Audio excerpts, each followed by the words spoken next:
I told my new wife I didn't care if she cheated on me. Needless to say, I think I really screwed up. I told my wife I didn't mind if she cheated on me. She was understandably shocked and confused. She asked me multiple times about this to try to understand what I meant. I took it as her being interested in opening up our relationship. I had no interest in other women, but I wanted her to be happy and have fun. So I sent her a list of boundaries. Example, no babies or STDs, and either of us could close and go back to monogamy at any time. Things like that. I further screwed up by saying she didn't have to tell me what she did. She told me a guy at work had given her his number and she asked if it was okay to talk to him. And I said yes. Over the past few months, she got closer and closer to him. I was struggling at work and wasn't able to provide her the attention she needed. She came to me multiple times asking if I was okay with this. I now know she was trying to see if I cared about her. Eventually, they did it, and she came to me and said she felt so guilty. I was upset, but unwilling to admit that to her, and I told her not to worry and it wasn't my fault if she felt guilty for it. We had been slowly growing apart, and I was pushing her away and self-sabotaging our relationship. I realized I was letting the most wonderful person in my life slip away, so I started to try and save what we had. I cooked her favorite meals, kept the house clean, did errands for her, and did her chores. She works a lot more than I do.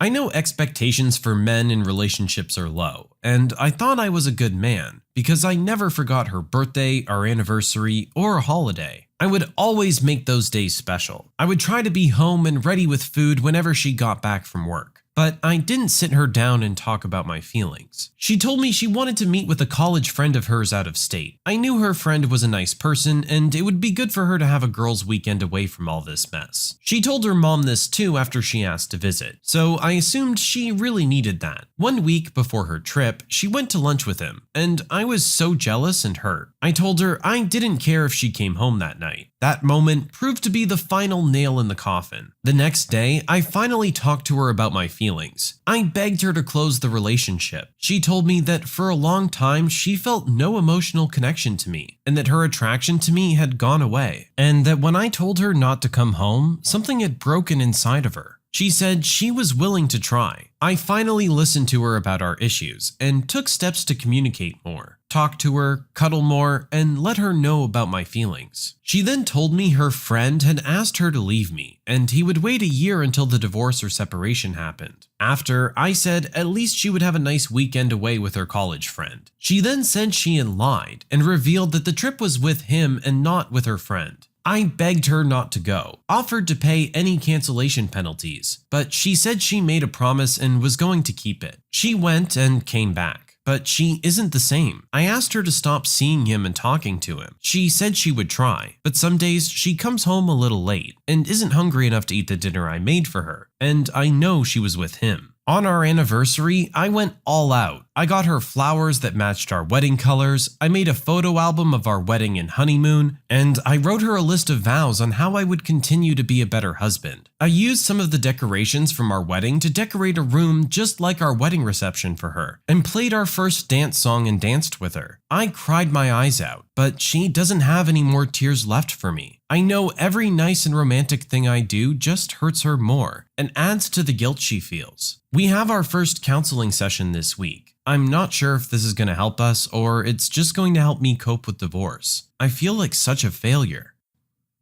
Well, my friend, I hate to say it, but you definitely screwed the pooch on this one. It sounds like when you initially made this proposal that it was coming from a genuine good place. It seems like you genuinely thought that this might be best for her, and that's what you wanted. But you didn't take into consideration what was going to be best for you, or the two of you as a couple. This was a disaster from the beginning. Unless this was already the kind of relationship you guys had before getting married, I don't see how this could make things better. You sound like you really love her, and I honestly do hope that you guys are able to work this out. But you literally opened the door for this. You offered it to her. You can't be upset that she took it. I wish you all the best, my friend.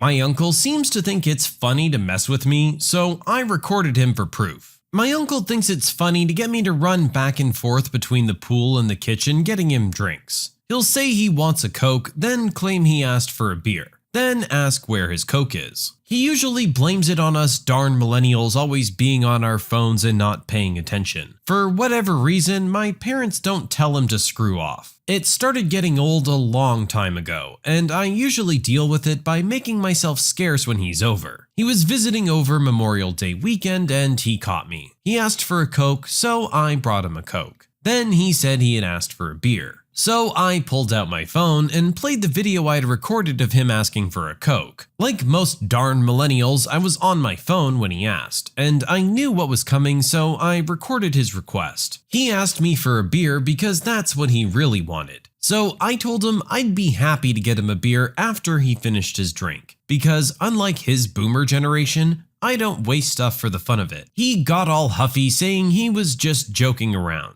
The next time he asked me for a drink, my phone was in my pocket. So I pulled it out and said I didn't remember what he'd asked and for him to please repeat himself. He said he would just get his own drinks. I told him that was a great idea. My parents think I was a jerk for being rude to a guest and my elder. I thought I was just making sure he got what he asked for. No, you weren't being the jerk. He knew he was being a jerk. He's just messing with you. It'd be one thing if he did it once or twice, but if he's doing this all the time, every time he's over, yeah, it's gonna get old. Honestly, I think you handled this in about the best way you possibly could have. You messed with him right back. There's not a whole lot he can say when you have a video of what he asked for. If he wants to play games, we can play games.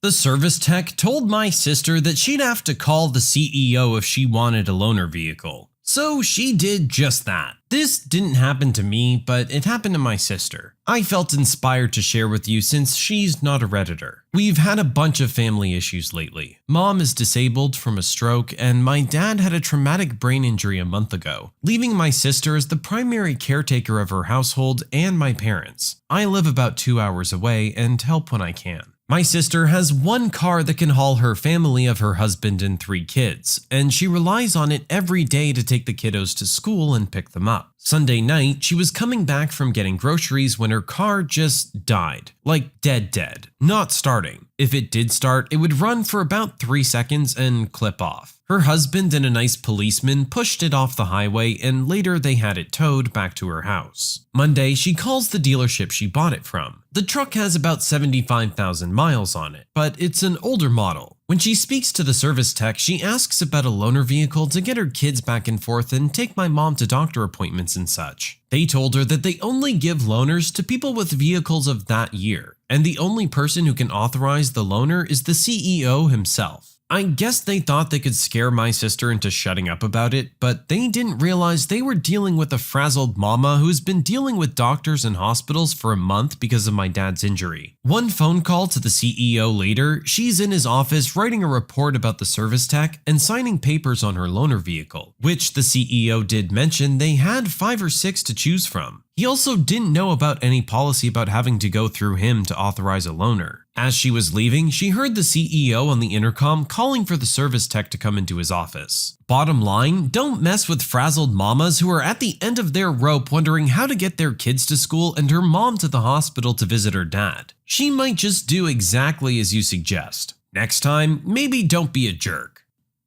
Seriously though, from the development of this story, it sounds like it was completely within this service guy's power to give her a loaner vehicle. Why was he holding back on her? She's clearly someone who needs one. There must have been some kind of misunderstanding here. Surely no one is actually that heartless. I will say though, good on the sister for actually following through. I mean, hey, when you're desperate and you're told that's your only option, you're gonna push that option pretty darn hard. I'm really not surprised that she managed to follow through and get the car, but thank God that she did. I can only imagine how much harder her life would have been for the next while her car was in the shop.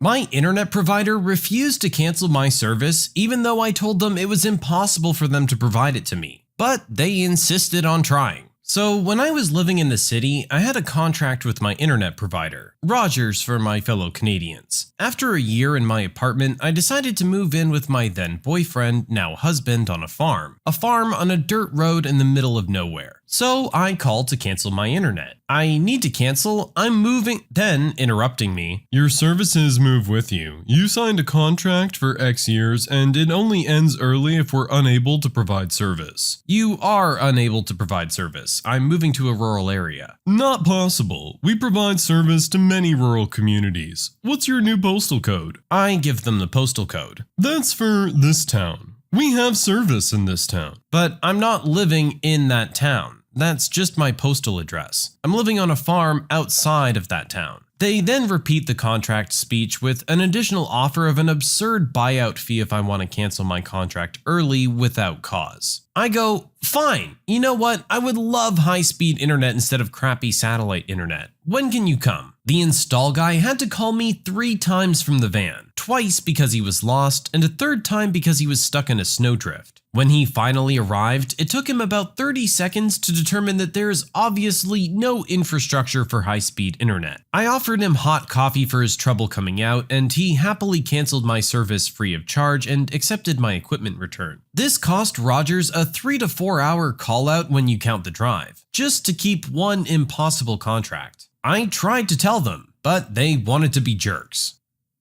Sometimes those people on the other end of customer service are absolutely impossible to deal with. They're conditioned to try to keep you no matter what, and if they can, even upsell you and try to get more money out of you. So when you actually need to cancel, they are a complete pain to have to go through. I'm really not surprised that it came to this. I just feel bad for the poor service guy that had to go all the way out there and got stuck in the snow all because some customer service dude just didn't want to let a contract go.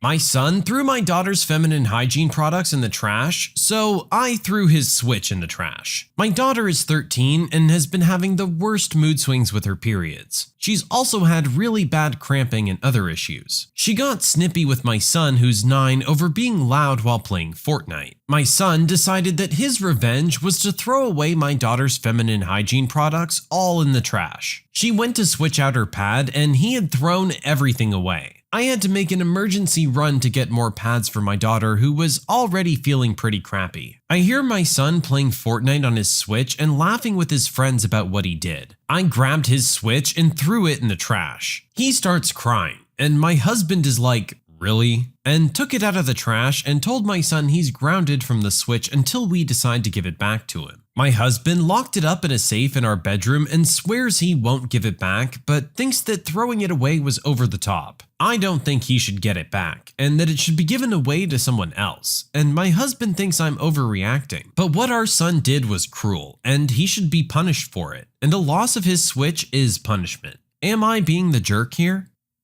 Honestly, yeah, you are kind of being a jerk. Now, don't get me wrong, I totally understand where you're coming from. I would be furious if I heard that coming out of my son's mouth as well. I agree that what he did was incredibly cruel, but you said it yourself. Him not having his Switch is the punishment. Your husband has taken it away from him. Throwing something expensive in the trash like that on an instinct emotion is probably not a good idea. Once things calm down and he eventually is allowed to have one back, you're just gonna have to buy him a new system. I really do think that your husband probably made the right call on this one.